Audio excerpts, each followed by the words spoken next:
Bora, peintre contemporain, créateur du concept particulier le sérail. Vous avez ici une œuvre à caractère mathématique et ici une autre œuvre avec une abstraction beaucoup plus ouverte qui va vous permettre d'apprécier cette nouvelle technique et par ailleurs de vous permettre probablement de faire un pas supplémentaire dans la connaissance de l'art contemporain et je vous souhaite la bienvenue dans cette exposition. Alors, je vais vous présenter quelques autres œuvres. Alors tout d'abord, celle-ci qui est tout à fait caractéristique, vous pourrez constater qu'il y a des bleus extrêmement profonds, avec des réminiscences de coquillages, peut-être de gemmes, et il m'a été, je veux dire, inspiré, puisque en fait l'abstraction ne se refuse pas une inspiration, il m'a été inspiré par une œuvre que j'aime beaucoup, d'un grand compositeur américain, George Gershwin, Rhapsody in Blue. Cette œuvre, cette grande œuvre, m'a également, dans une certaine mesure, inspiré une autre œuvre, ici, beaucoup peut-être plus dense en couleur, avec les mêmes mouvements que j'ai rencontrés dans cette Rhapsody in Blue. Oui, alors, effectivement, il y a beaucoup plus de profondeur, beaucoup plus de sensualité, en quelque sorte, avec des mouvements, avec des couleurs, puis avec des formes qui m'ont été inspirées justement par cette grande œuvre internationale. Par ailleurs, celui-ci, qui est tout à fait caractéristique également de mon art, il m'a été inspiré par Nice. Je suis allé de nombreuses fois au carnaval de Nice et j'ai été très marqué, très impressionné par ces mouvements, par cette joie, par cette ambiance, cette chaleur qui règne au moment du carnaval, cette envie de défoulement de la foule. Et j'ai même voulu aussi rappeler une des couleurs caractéristiques de cette région, que j'aime beaucoup, Nice. Eh bien, ces taches, en quelque sorte jaunes, qui ne sont pas du tachisme gratuit, non, c'est effectivement une espèce de rappel à la couleur naturelle et principale de Nice, c'est-à-dire le mimosa de la Côte d'Azur. Paul-Louis Rebora, depuis de nombreuses années, vous travaillez l'abstraction. Comment en êtes-vous arrivé à l'abstraction? Eh bien, tout d'abord, j'ai longtemps étudié les grands abstraits comme Zhaowoki, Malevich, la gestualité de Georges Mathieu, Hartung, Pollock et sa technique de dripping, ou encore l'impressionnisme abstractisé de Stahl. Mais j'éprouvais toujours une certaine insatisfaction à l'analyse de leurs œuvres, un manque, un sentiment d'incomplétude, autant visuel que sensitive, le ressenti d'une non-réponse à mes attentes. J'allais dire sensuelle au sens étymologique du terme, mais aussi spirituelle. Je me suis alors questionné sur les raisons de cette insatisfaction, ce manque, sans véritablement trouver de réponse satisfaisante. Bon, une seule solution s'imposait donc à moi, faire un travail personnel de fond qui me permettrait de découvrir pratiquement, concrètement, de quel ordre était cette absence d'une autre dimension, face naturellement à ces grands artistes. Alors j'ai réalisé que ce manque n'était finalement strictement qu'en moi, profondément enfoui, et qu'il me fallait chercher pour y trouver une réponse à travers mes propres œuvres, et c'est ainsi que je me suis engagé dans l'abstraction. Mais naturellement, par de nouvelles voies, avec de nouveaux moyens, en inventant d'autres techniques, pour aller plus loin que ce qui nous était proposé. Mais j'étais très confiant car, pour moi, l'abstraction est avant tout une libération. un territoire d'innovation, donc de progrès, de civilisation. De plus, à mon sens, l'art abstrait, étant essentiellement d'essence humaine, dans ce qu'elle a de plus beau, de plus noble, permet de situer l'homme dans le reste de l'univers et d'en mesurer la grandeur. Vous parlez souvent, Paul Rébora, dans vos conférences, dans vos expositions, comme dernièrement à Cannes, sur la Côte d'Azur, vous parlez d'une nouvelle lumière polychrome dans vos œuvres. Qu'est-ce que cela signifie? Bien, la lumière est ma matière première, dans le sens où je ne la subis pas, mais où je la décline comme un merveilleux moyen d'expression qui me permet d'aller au-delà du conventionnel, au-delà du réel tangible, du palpable. Ce qui m'est donc important, ce n'est pas ce qu'elle est, mais ce que je peux en faire, ou plus exactement ce que j'en fais. En d'autres termes, je ne suis pas spectateur de la lumière, j'ai l'impression, j'ai le sentiment qu'elle est une de mes composantes. Une lumière pleine de tonalités, d'aura, de couleurs impalpables, mais qui, pourtant, par la pratique, et surtout avec l'aide de mes techniques, finit par se laisser canaliser, s'agencer en des compositions qui, peu à peu, m'apportent des réponses face aux absences que j'ai ressenties chez les autres artistes. Paul-Louis Rébora, vous nous parlez dans votre travail d'une nouvelle lumière picturale que vous réalisez dans l'œuvre d'art. Est-ce que vous pourriez nous expliquer, dans votre travail matiériste, comment vous réalisez cette nouvelle lumière picturale?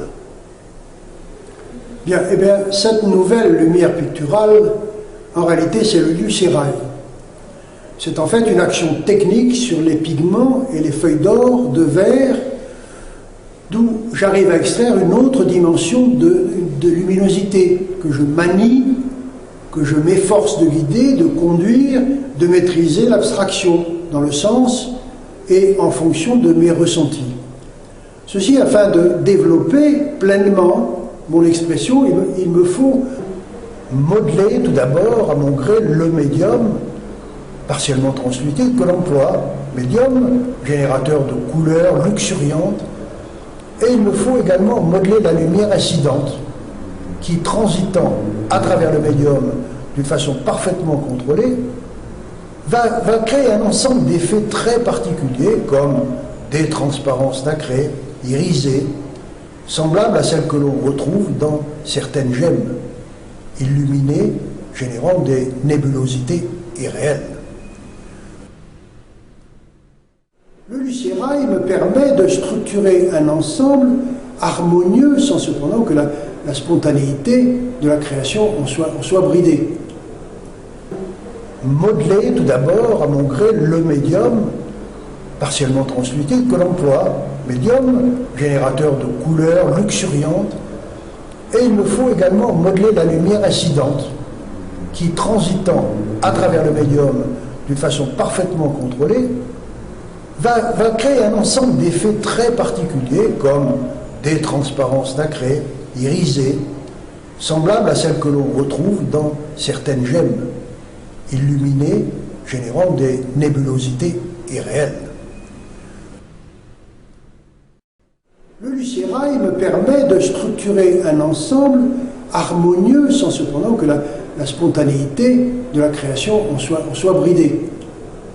Avec le lucérail, je crée ainsi une sorte de nouvel univers touchant au merveilleux, à la fois magique, mystique, par certains aspects, ou même cosmique, reflet de mon propre univers.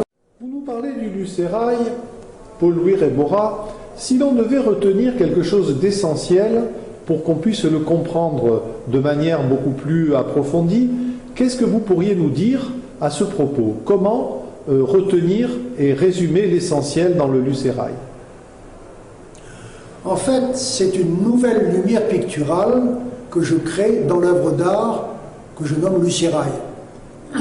L'idée de ce terme est venue tout simplement par mes recherches et ma pratique issue de le terme lucerae est issu de lucis, lumière en latin. Lucerae est un nom masculin. On peut dire un lucerae, une œuvre en lucerae.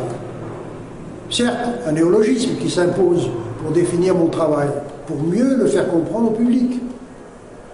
C'est un concept et en même temps un procédé. J'ai créé le lucerae qui est un style pictural autant qu'une démarche technique de beaux-arts aboutissant à la création d'œuvres d'art. Le lucerae peut aussi rejoindre des réalisations plasticiennes plus importantes au niveau des arts appliqués ou des esthétiques de l'architecture. Paul-Louis Rebora, comment vous situez-vous par rapport aux autres peintres abstraits? Bon, il est évident que la communauté de peintres a globalement porté ses efforts vers les innovations stylistiques autour d'enjeux de forme, de géométrie, d'enjeux spécifiques de la couleur, avec pour aboutissement, comme on le sait, les fameux monochromes, synthétisant toutes les théories américaines autour du champ coloré. Elle a également œuvré dans des progrès autour de la logique de rationalisation de couleurs et de forme pour créer un langage universel comme le préconisait Mondrian. Un effet butoir s'est donc créé, un mur apparemment infranchissable qui en réalité a déclenché en continu une dispersion des expressions, la plupart dans des formulations esthétiques. En ce qui me concerne, éviter le piège, avec pour moi une recherche esthétique, certes, mais aussi plus technique, afin de franchir ce mur de la finitude. Depuis de nombreuses années, Paul-Louis Rebora, vous nous parlez du lucerae. Vitrail, lucerae, ces deux mots ont-ils un sens en commun? Et en fait, qu'en est-il du lucerae? Bien, disons que le lucerae et le vitrail ont en commun le verre minéral. Certes, mais les similitudes s'arrêtent là. Le vitrail, lui, se situe dans sa nature originelle à l'extrême opposé de l'abstraction, même si actuellement certains pays scandinaves en Russie l'utilisent pour des décors intérieurs à caractère géométrique et quelquefois abstrait. La clarté étant simplement pour apporter à ses œuvres une plus grande luminosité. Paul-Louis Rebora, concepteur du lucerae, peintre, mais également un maître de la lumière, qui marque une nouvelle esthétique abstraite aujourd'hui. De subtiles clartés, des superpositions de nuances tonales, des graphismes mystérieux, entraînent le spectateur sous leur charme élégant.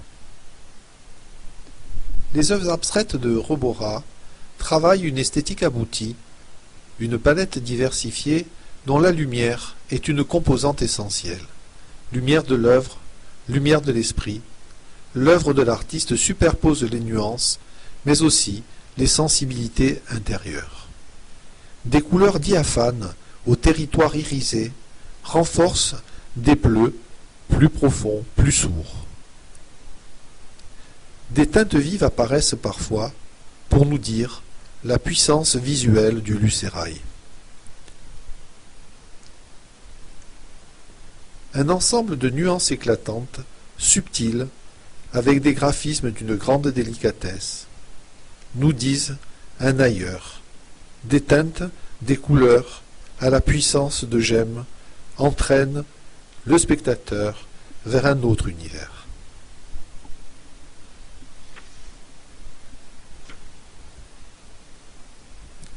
Sans confrontation aux écoles, sans côtoiement de courants, Paul-Louis Rebora présente son travail dans de nombreuses expositions. Il a créé le lucerae après plusieurs années de recherche.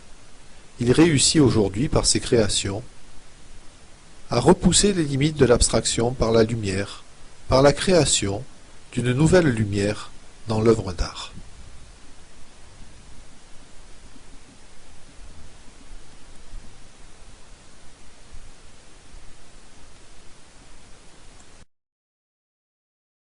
Le lucerae est une approche globale à l'aide de 4 éléments interpénétrés indissociables. Vert, matière, couleur, lumière.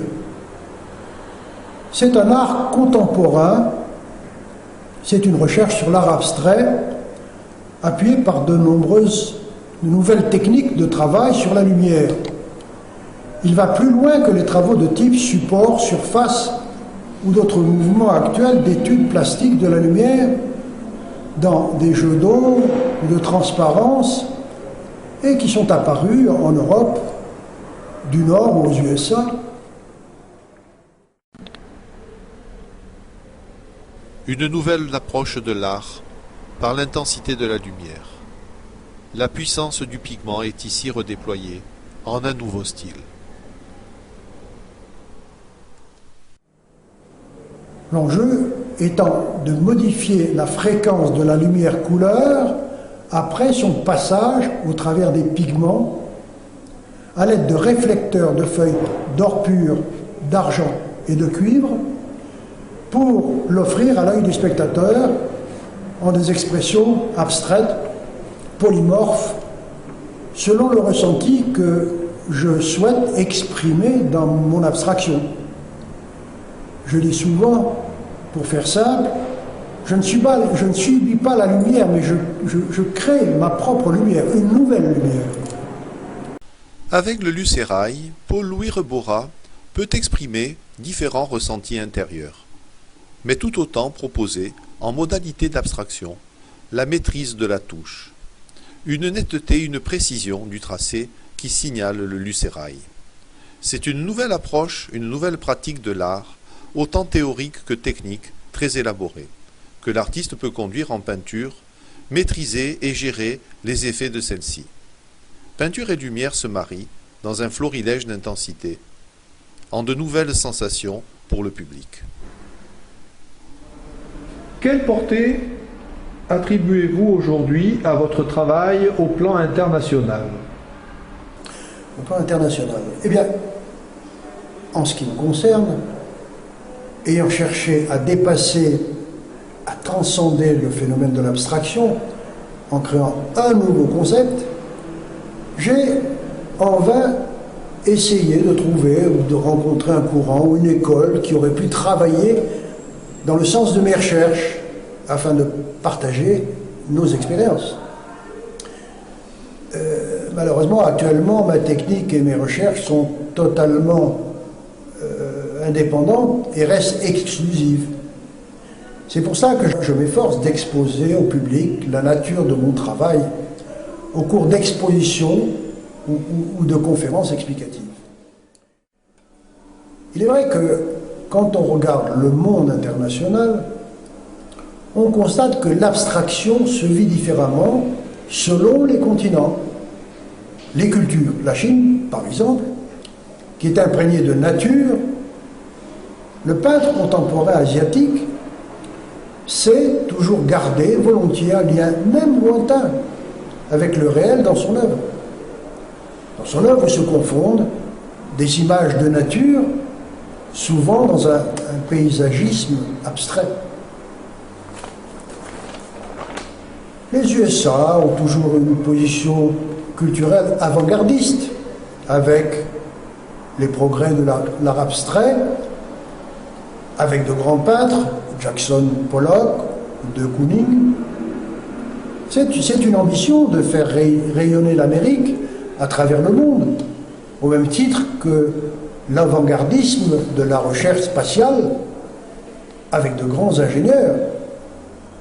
Et l'Amérique proposait un hypermodernisme et avancée intellectuelle qui finalement se rejoignent aux portes de la conquête d'autres univers inconnus.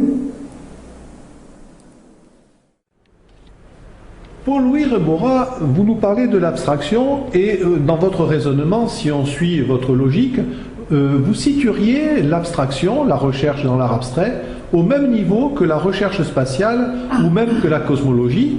Est-ce que vous pourriez nous en dire plus à ce sujet? Oui, comme chez nos amis américains, comme actuellement on s'y achemine en Europe, l'abstraction prend une place majeure.